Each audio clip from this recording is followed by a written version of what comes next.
श्रावण महिन्यातील दुसरा सोमवार जवळ आला आहे आणि या दिवशी महादेवांना कोणती शिवामूठ अर्पण करायची, ती नेमकी कशी व्हायची आणि शिवामूठ अर्पण करण्याची योग्य पद्धत काय आहे, हे तुम्हाला माहिती आहे का?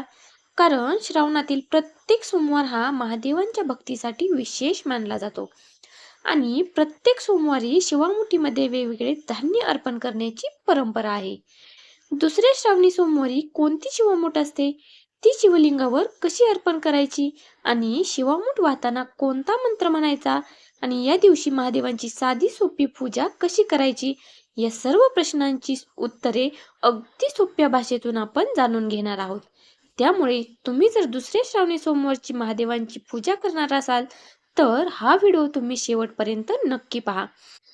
सर्वप्रथम जाणून घेऊया की दुसऱ्या श्रावणी सोमवारी महादेवांना कोणती शिवामूठ अर्पण केली जाते. श्रावणातील सोमवारच्या शिवामुठीमध्ये प्रत्येक सोमवारी वेगवेगळे धान्य अर्पण करण्याची परंपरा आहे. पहिल्या श्रावणी सोमवारी तांदळाची शिवामूठ अर्पण केली जाते आणि दुसऱ्या श्रावणी सोमवारी पांढऱ्या तिळाची शिवामूठ अर्पण केली जाते. त्यानंतर तिसऱ्या सोमवारी मूग आणि चौथ्या सोमवारी जवस अर्पण करण्याची प्रथा आहे. पाचवा सोमवार असल्यास काही परंपरांमध्ये सातू अर्पण केले जातात. म्हणून दुसरा श्रावणी सोमवार असेल तर पांढरे तीळ ही शिवामूठ म्हणून अर्पण करा. शिवमुठीसाठी एक स्वच्छ वाटीत पांढरे तीळ घ्या. खूप मोठ्या प्रमाणात तीळ घेण्याची आवश्यकता नाही. शिवामूठ म्हणजे आपल्या हाताने घेतलेली एक मूठ धान्य आणि ती श्रद्धेने भगवान शिवाला अर्पण करणे. म्हणून तुमच्या क्षमतेनुसार थोडे पांढरे तीळ घेतले तरी देखील चालतात. आता सर्वात महत्त्वाचा प्रश्न म्हणजे शिवामूठ नेमकी कशी व्हायची. सर्वप्रथम शिवलिंगाची पूजा करून घ्या आणि त्यानंतर उजव्या हातात पांढरे तीळ घ्या. हाताची मूठ करून भगवान शिवाच्या शिवलिंगावर ती मूठ धरा आणि त्यानंतर मनामध्ये भगवान महादेवांचे स्मरण करा आणि हळूहळू हातातील तीळ शिवलिंगावर अर्पण करा. शिवामूठ अर्पण करताना घाई करू नका. मन शांत ठेवून श्रद्धेने शिवामूठ अर्पण करा आणि शिवामूठ अर्पण करताना तुम्ही पारंपरिक मंत्र म्हणू शकता, अगदी सोप्या पद्धतीने. ओम नमः शिवाय असे म्हणत शिवामूठ अर्पण करू शकता. शिवामूठ वाहण्यापूर्वी शिवलिंगाची पूजा कशी करायची, तर शिवाची साधी आणि सोपी पूजा कशी करायची ते पाहूया. सर्वप्रथम देवघर आणि पूजेची जागा स्वच्छ करून घ्या. शिवलिंग स्वच्छ पाण्याने स्वच्छ करा आणि त्यानंतर एका तांब्यात स्वच्छ पाणी घेऊन शिवलिंगावर अभिषेक करा. तुमच्या घरच्या परंपरेनुसार दूध किंवा पंचामृताने अभिषेक करायचा असेल तर ते देखील करू शकता. पण हे सर्व करणे शक्य नसेल तर केवळ स्वच्छ पाण्याने अभिषेक करूनही पूजा करता येते. आणि पाणी अर्पण करताना ओम नमः शिवाय हा मंत्र नक्की म्हणा. त्याचबरोबर पाण्याचा अभिषेक झाल्यानंतर भगवान शिवाला बेलपत्र अर्पण करा. बेलपत्र स्वच्छ असावे आणि बेलपत्र अर्पण करताना भगवान शिवांचे स्मरण करा आणि मनोभावे प्रार्थना करा.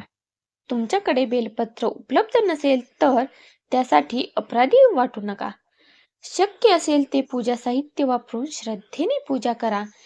यानंतर भगवान शिवाला स्वच्छ फुले अर्पण करा आणि आपल्या कुटुंबासाठी प्रार्थना करा. आता दुसऱ्या सोमवारची शिवमूठ अर्पण करा. पूजा झाल्यानंतर श्रावणी सोमवारची विशेष पांढऱ्या तिळाची शिवामूठ अर्पण करण्याची वेळ येते. उजव्या हातात पांढरे तीळ घ्या आणि तीळ घेतल्यानंतर डोळे बंद करून काही क्षण भगवान शिवांचे नामस्मरण करा आणि ती मूठ शिवलिंगावर अर्पण करा. आणि हळूहळू तीळ शिवलिंगावर अर्पण केल्यानंतर ओम नमः शिवाय हा मंत्र म्हणत राहा किंवा पारंपरिक शिवामूठ मंत्र म्हणू शकता. शिवमूठ अर्पण झाल्यानंतर दोन्ही हात जोडून भगवान शिवाला मनापासून नमस्कार करा आणि शिवमूठ अर्पण केल्यानंतर तुम्ही अगदी साध्या शब्दामध्ये भगवान शिवांकडे प्रार्थना करू शकता. हे महादेवा, माझ्या हातून झालेल्या चुका क्षमा करा.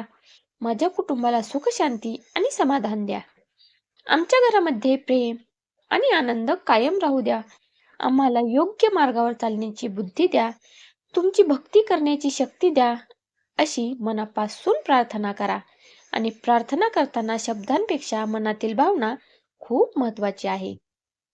नैवेद्य दाखवायचा काय तर यानंतर भगवान शिवाला आपल्या घरामध्ये उपलब्ध असलेला साधा नैवेद्य दाखवा. फळ, दूध किंवा घरातील सात्विक पदार्थ नैवेद्य म्हणून ठेवू शकता. नैवेद्य दाखवल्यानंतर धूप आणि दीप लावा. भगवान शिवांची आरती करा आणि शेवटी पुन्हा एकदा ओम नमः शिवाय हा मंत्र श्रद्धेने म्हणा. श्रावणी सोमवारच्या दिवशी अनेक भक्त उपवास करतात. तुमच्या घरामध्ये सोमवारचा उपवास करण्याची परंपरा असेल तर आपल्या क्षमतेनुसार तो जरूर करा. मात्र उपवास करणे प्रत्येकासाठी आवश्यक आहे असे नाही.